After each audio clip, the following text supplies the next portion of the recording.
பூக்கள் ஒன்றாக பூத்ததே உன் வார்த்தை தேன் பார்த்ததே மௌனம் பேசியதே துளி தென்றல் வீசியதே ஏழை தேடிய நாடி என் காதல் தேவதையே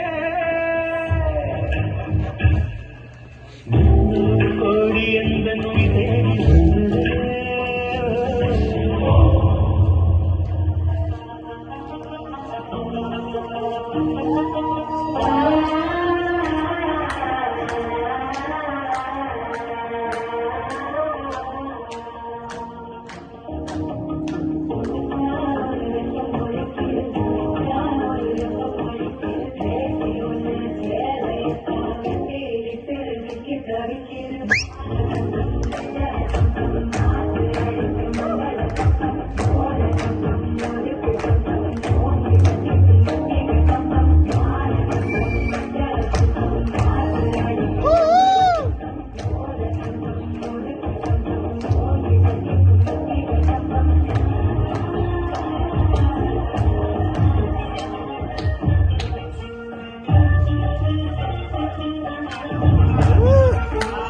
அது இல்லாம எப்படி